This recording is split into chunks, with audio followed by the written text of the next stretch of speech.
On a busy evening at Santa Monica Pier, bullies kicked a disabled girl's wheelchair until an entire sea of bikers appeared and turned the world upside down. This emotional USA story shows real courage and humanity. Don't forget to like, subscribe, and share. Comment below, where are you watching from? Let's get started. The California sun was dipping low over the Santa Monica Pier, painting the sky in soft orange and pink as families laughed, seagulls cried, and the wooden planks hummed beneath thousands of footsteps.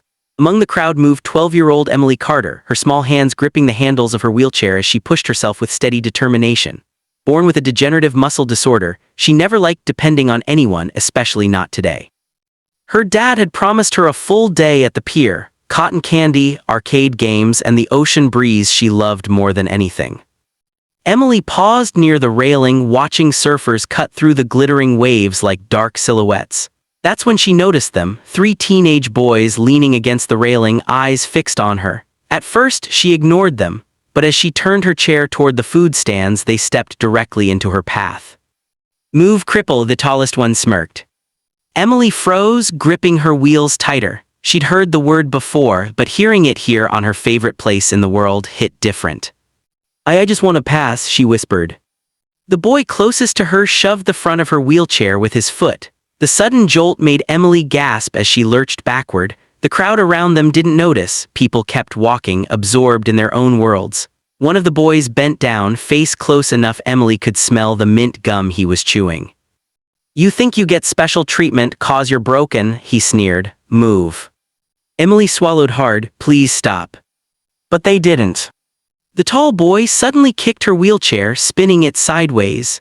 Emily cried out as her bag fell to the pier, spilling tickets and the stuffed dolphin her dad won for her earlier. Tears blurred her vision while the boys laughed louder, proud of their cruelty.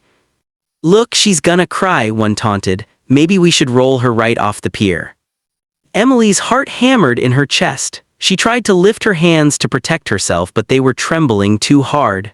Passers-by glanced over, confused but not enough to intervene. She felt smaller than ever, helpless, humiliated, trapped.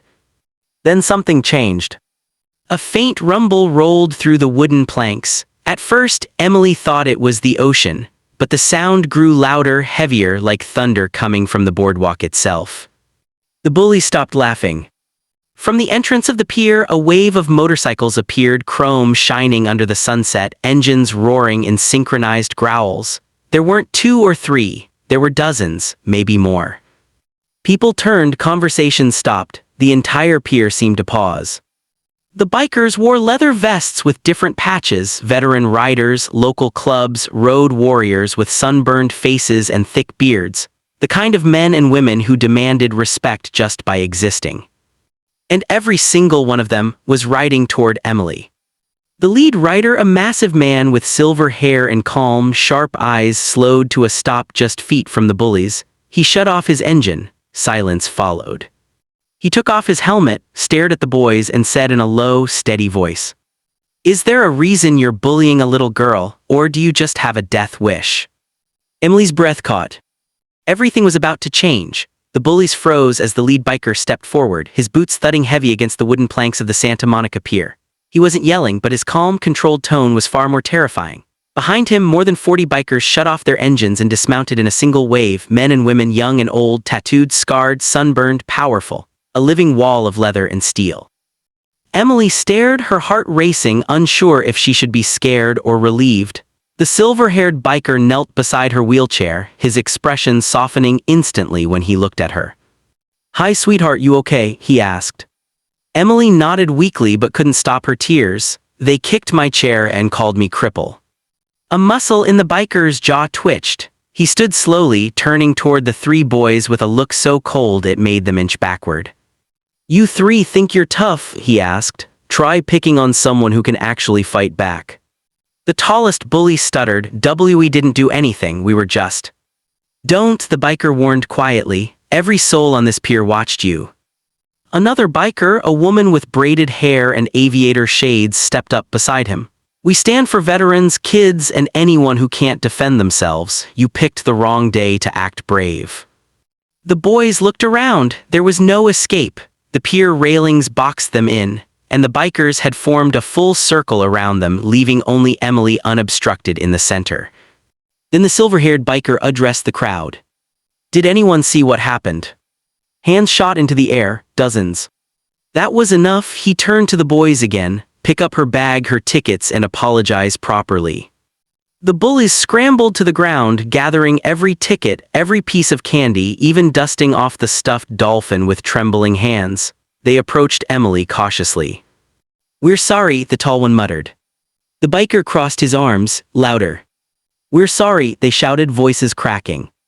Emily looked at them, really looked. She didn't feel small anymore, she didn't feel helpless.